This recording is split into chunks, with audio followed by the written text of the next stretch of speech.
going to stay connected or not. Hi, my name is Courtney, and I'm very passionate about helping women with invisible illnesses realize that you can still lead a pretty healthy and active lifestyle. It's just not going to be the one you had envisioned for yourself, but time marches on. So what the hell else are you going to do about it? Sitting around feeling sorry for yourself is not it's not a winning strategy. Trust me, I tried that. I had a weird day today. So I went in yesterday and had osteopathic manipulation, and she worked on my fascia. My fascia's a freaking mess, and it was miserable. I was really miserable yesterday. I hurt so bad, but that's really common, especially it had been 4 weeks since I'd been in. It was kind of funny because the doctor, do you think this treatment's helping? Well, yeah, if I could get in more than once a month, yeah, it would really help. But they're shorthanded like everybody else. So, in fact, when I left, I had to rebook. I couldn't get back in until September. So, anyway, today was a really weird day because I didn't hurt very, but yesterday I hurt like hell. And I took, for me, the max dosage of pain meds, which for me is 1.5 tramadol in about an 18-hour period. I don't like taking meds. I don't like the way they make me feel. So I try not to, I try to keep it to a minimum, but man, I just hurt so bad, which again, I had treatment. I knew it was a possibility. And today I'm really happy that I don't hurt too much, but my gosh, y'all, I hit the wall with fatigue. I got up this morning, I was in a great mood and I was really perky for like 30 minutes and then it just died. And I got my workouts done, but that was all I managed to do today. And in fact, I had something else I wanted to talk about, but I needed to make notes and I slept all day. Judge if you must, but I'm really grateful that I had the opportunity to do that today. So, let's talk about living with chronic illness. I love, love, love the article this came from. Well, these talking points. I really do. I think this is so important. I think that healthy people have such a hard time understanding this. And of course you do. How could you possibly understand it? But I loved hearing this from a medical perspective because, of course, I know the patient's perspective, but hearing from a doctor who also has chronic illness and what she's gone through, it made me feel a lot better about all the crap that I've gone through. So, anyway, let's talk about 11 things a doctor with chronic illness wishes that you knew. By the way, this The Mighty is a great website. It's got a lot of really good information for people who are living with chronic illnesses and or disabilities, which side note, do y'all know I'm considered disabled? It just cracks me up, but I am. There's not a lot of perks to my health situation, but I do get family medical leave protection and that kind of thing because I am considered disabled. It just cracks me up. Anyway, a lot of the stuff on this list, y'all, really shouldn't need to be said, and yet here we are. The number one thing a doctor with chronic illness wishes that you knew is nobody wants to be sick. Talk about things that shouldn't have to be said. What the hell, people? What the hell? Look, we want our lives back. Gosh, what I would give to have my health back. We're just looking for answers and help. I spent years and years and years chasing a diagnosis, and I went through so much. It was horrible. Brings me perfectly to point number 2. Many doctors don't get it. The assumption until very recently was that people like me are just crazy. They assumed that depression and anxiety were driving the illness, and the only treatment that they prescribed was psychiatric care. Well, in all fairness, how freaking happy do you think you would be? How much anxiety do you think you'd carry around if you were in pain pretty much 24 hours a day? How depressed do you think you'd be if your life completely turned upside down? There's not a hell of a lot you can do about it. Yeah, it gets depressing. And doctors acting like jackasses is still an issue in spite of all the research that's been done. I went to years and years and years ago before I knew better. I went to urgent care. I was hurt. I could hardly walk. I hurt so bad. My legs were just throbbing, my feet. So I went in for help, and very dismissively poo-pooed me. And there's no such thing as fibromyalgia. It's all in your head. So I went home, and I knew my parents had friends that were on the board there. So I called them like, who do I write a complaint letter to? Well, come to find out, my parents had no idea, but their friend that I wrote the complaint letter to, guess what? She also had fibromyalgia, has fibromyalgia. I would have loved to have been a fly on the wall for that conversation when she called that SOB out on the carpet, because I know he got an earful. And one of the things I pointed out in my letter, I included a reference to a Mayo Clinic study, a then very current Mayo Clinic study. And I was like, who do you think I'm going to believe, the world famous Mayo Clinic or some guy in Podunk, Alaska?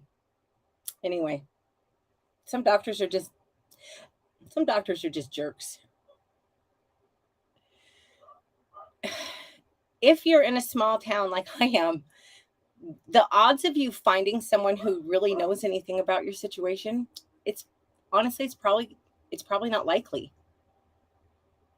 So try to find a doctor who's at least going to be open-minded and have an open heart, and who's going to treat you with courtesy and respect. Because my experience with all this, if you don't have a relationship with your doctor, you're pretty screwed.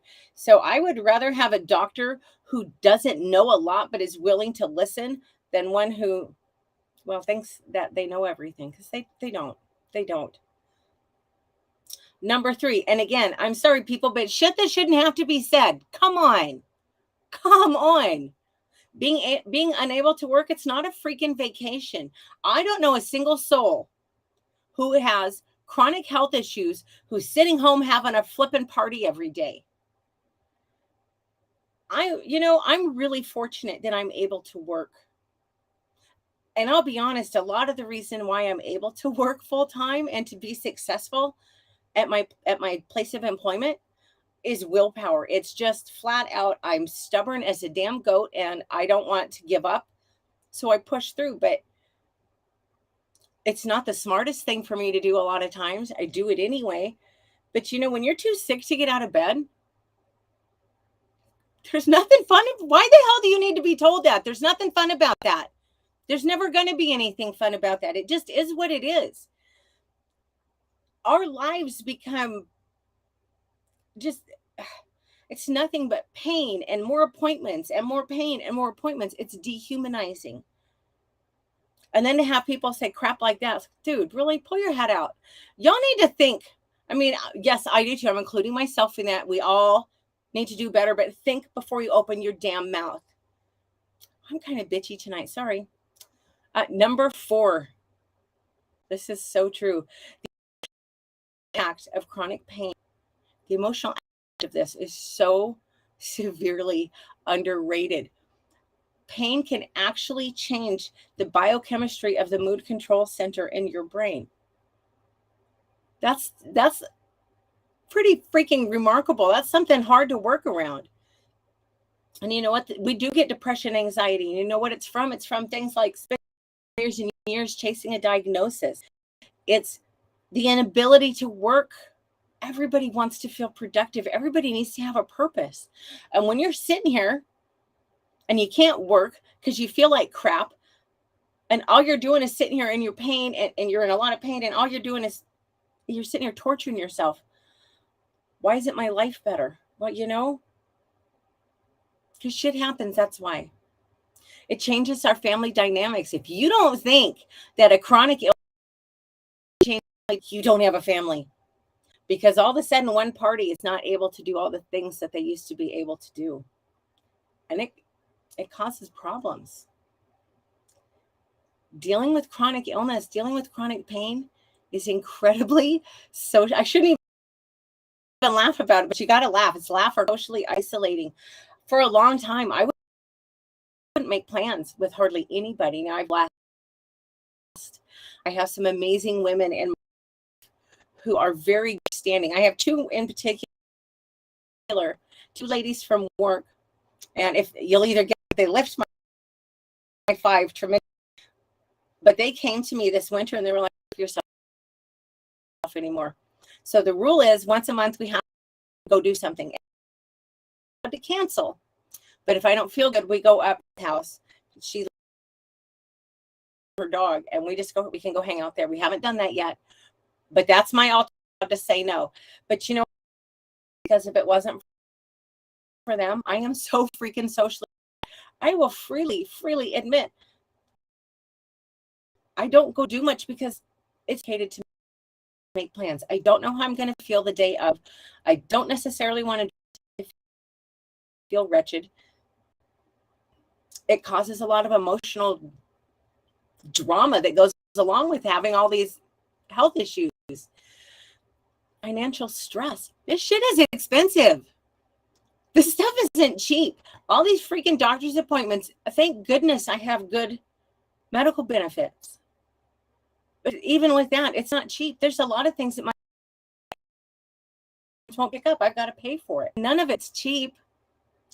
Side note, I went in years ago. Wasn't that long ago, 4 or 5 years ago. They were doing some kind of, I don't really understand it, some kind of electrical treatment. I know that's not very descriptive. I don't know what else to tell you, but it was for my fibromyalgia. And the head doctor at the clinic one day had set me up with it, and he's taken all the leads off, and he's complaining to me, well, this is ridiculous how we don't charge enough for this. And I actually said, dude, you got to have something that people who can't afford the other therapies, you got to have something that they can pay for out of their pocket. I was so mad. What an elitist jackass. Anyway, stuff is expensive. We're stressed and depressed because we struggle with just simple daily tasks. If I clean my entire bathroom, there's a good chance I won't be able to move the next day. Isn't that ridiculous? But what are you going to do? It just is what it is. We grieve. We grieve a lot. Now, I don't want my old life back because I was kind of a bitch before I got sick. I really was. This has taught me to be a lot more positive and happy. So I don't want to be the person that I was, but my gosh, I grieve for the health level that I used to have. And I took it so for granted. But I'd love to be as healthy as I used to be. We grieve because we want something to look forward to in the future. I mean, really, especially if you're not working, what do you think they have to look forward to?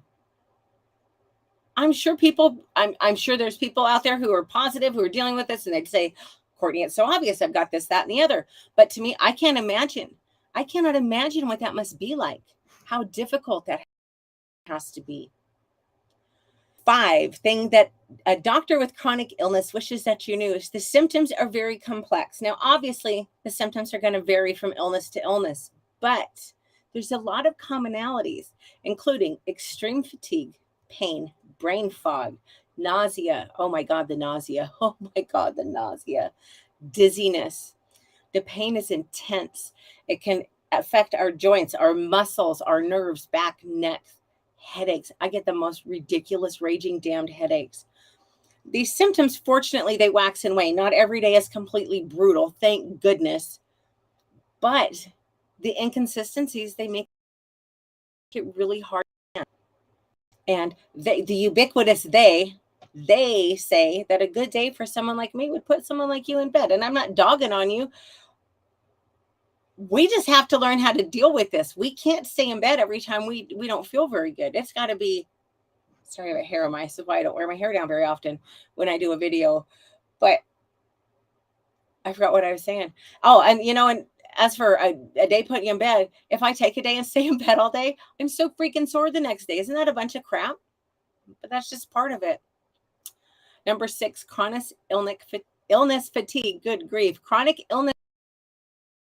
So far beyond tired. It's just overwhelming. I have honestly been so tired before. And yeah, I went to work like this and my boss just lit me up one day. I'll get so tired that my eyes will start to roll back in my head. I've almost passed out before. Isn't that crazy? So yes, by all means, let's go to work. But I get weird about missing work, which, side note, every dark cloud has its silver lining. If you follow me at all, you know that I am a very positive person and I'm always looking for the bright spot in everything. Well, One really big benefit for me coming out of the COVID thing. My employer is allowing me to work remote.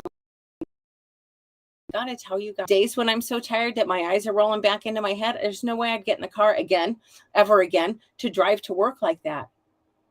But I can come in here because when it's that bad, honestly, the pain's usually so rough, I can't sleep anyway. But I can come in here. I don't have to drive, so I'm safe. And I can come into my home office and I can be productive and I can feel like I have value. And on a really high pain day, that is the most precious gift. And I know I got really off topic, but the fatigue is so far. I hit the wall with the bad, but I could barely move. I was so tired. And you know what? This fatigue is easily good grief, easily triggered by simple daily activities. I love to go and meet my friends and go for a long walk. But you know what? If I go walk for an hour, that's enough of a shock to my system because I don't do it that often. I mostly exercise here at home. That it can throw me into a flare. Big events. Y'all, I love going to conferences. I am a conference junkie. I love going to personal development, personal growth, whatever you want to call it. I love going to those kinds of conferences. Why? Because I get to spend a few days in a room full of really enthusiastic, motivated, it fills my cup so much. And man, I need to get to another one because of course it's been since before COVID. But I know if I go do a big event like that, if I go away for a long weekend, I know it's going to be at least a full week until I recover. Possibly longer, depending on how much fun I have while I'm traveling, and depending on how rough the travel is for me. What you guys need to understand, what healthy people need to understand is if we tell you that we're too tired and too sick to go out, it's not about you. Why did we need to tell you that? But it's not about you. If I didn't like you, I wouldn't have made plans with you in the first damn place. I don't have the time, energy, or patience for fake crap. If I tell you I can't go because I'm struggling, don't be a jackass and call me a flake. Or, oh my God, are you canceling again? Yeah, I am. I'm terribly sorry that my health issues are so inconvenient for you. Now, look, I understand that you get disappointed. I get that. But you know, I've said this for years. If you really love the person that you had plans with, and it's not, you're not missing a once in a lifetime event, why don't you just say, hey, I'm sorry you don't feel good. How about I pick up your favorite thing for dinner and I'll come over and we'll watch TV and we'll just hang out and then be a low maintenance guest.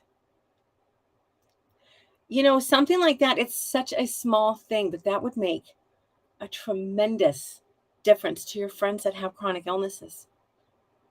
It really would. Although if they tell you they don't want company, don't push. For goodness sakes, don't push.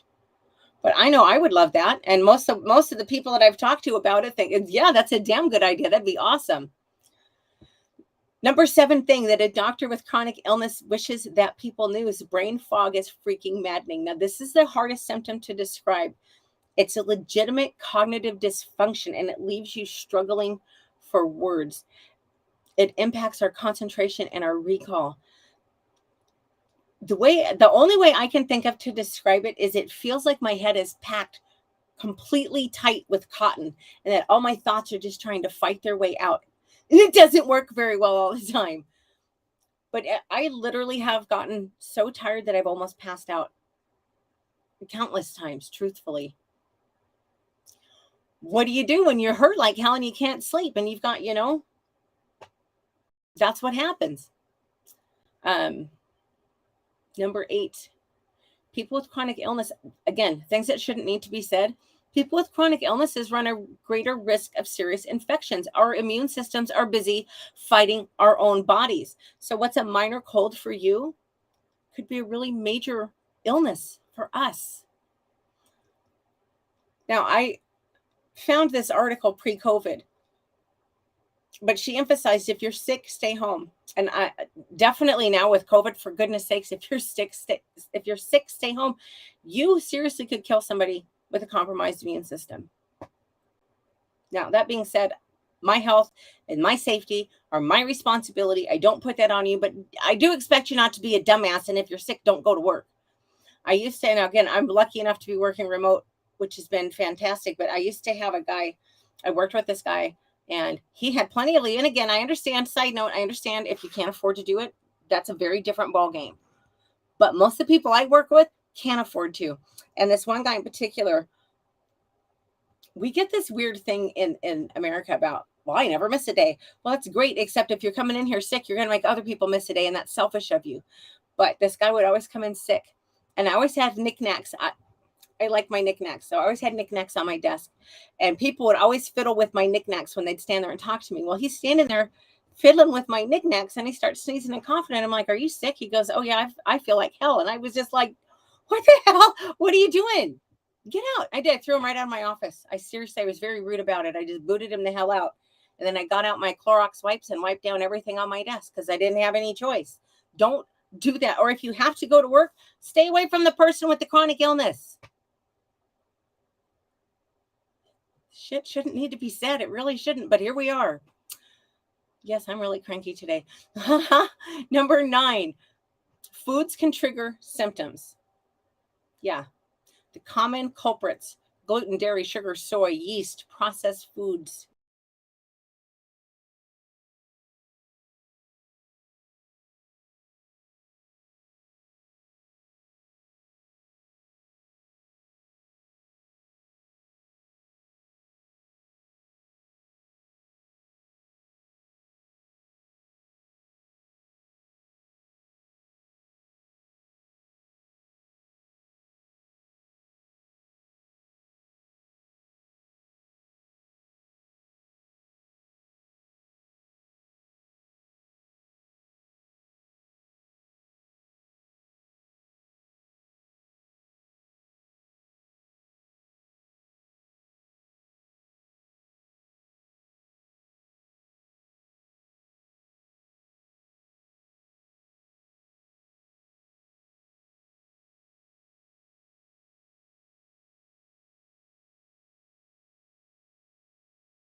The pain.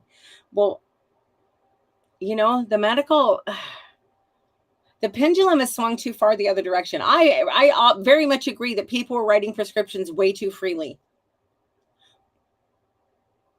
But now we've gone to where you can't get a prescription hardly for anything, and it's ridiculous. Now, I don't like them very, very sensitive to narcotics, so I try to keep them at an absolute minimum. I'm not a martyr.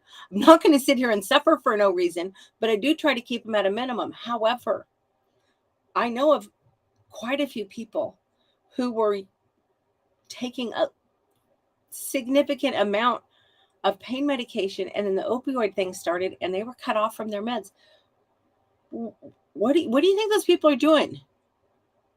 First of all, they're completely miserable if they're still alive, and they're drinking, and they're doing street drugs. You want to know why that's part of the fentanyl problem. I'm desperate to get an escape. Never been desperate enough for street drugs, but I'm not going to sit here and lie to you and tell you I don't understand it. I do. Because if I take a heavy dose of narcotics, I take 1.5 tramadol in a day. That's like, for me, that's wildly heavy. But even on the low doses that I take, when I can't get it, when I'm forced to just suffer through this, it causes my stress and anxiety to go through the freaking roof. Oh my God, and this all started about food. So back to food. Yes, food can trigger symptoms, but here's the thing. It can often be really tricky to figure out, because what's considered healthy to the general public, your body may not respond to it well. So you're going to have to keep a food journal. And I got to tell you, I absolutely freaking hate keeping a food journal. And I've been trying and trying and trying to get back on track with it. And I'm struggling. I've tried writing it down. I've tried different apps. I just hate the whole process. But if you want to know what foods you're having a reaction to, you have got to keep a journal eating and how you feel. Number 10, Sensitivity to smells is common. When I was going to the office full time, I used to go over to the building next to mine and walk the stairs. And to get up, because there's floors went around in a square. Mine is just shotgun buildings, just up and down the hallway. So I'd go over there and walk laps and go up the stairs and walk a lap, go up the stairs and walk a lap. But I was going up the stairs in my building to get to that building, and they had changed what they cleaned the floors with. And I opened the stairwell door, and as soon as it shut behind me, and I was like 3 or 4 steps up, and the smell hit me. And I am not kidding. It was like somebody slapped me across the face. I kind of reeled backwards, and I had to cover my nose with my shirt till I got out of that stairwell. I'm like, okay, we're going to have to go up the other stairs that's not enclosed from now on. Perfumes, cologne, cleaning supplies, smoke, all that can trigger nausea, headaches, brain fog, and other symptoms.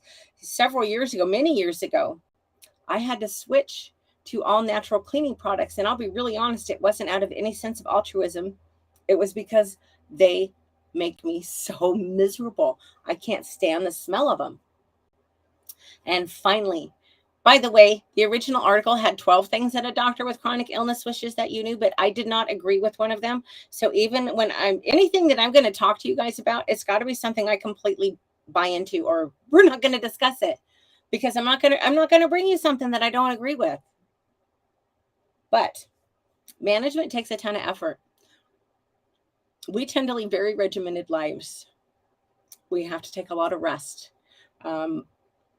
Well, we used to have a lot of med schedules. For me, it's kind of supplement schedules and meal schedules. We need to avoid trigger foods. We need to avoid smells that can flare us up. There's so many different things. I mean, my life is just a balancing act. I'm constantly going down a tightrope. And just one little thing, I'm off and into a flare. Sometimes we just want to throw caution to the wind and say, you know what, screw this. I'm going to go out on the town. I'm going to pretend like I'm a normal human being, and I'm going to go kick it up with my friends and have a good time. Well, I'm really blessed. My friends are not the type. But if you know somebody who's struggling with their health and they're just trying to have a good time,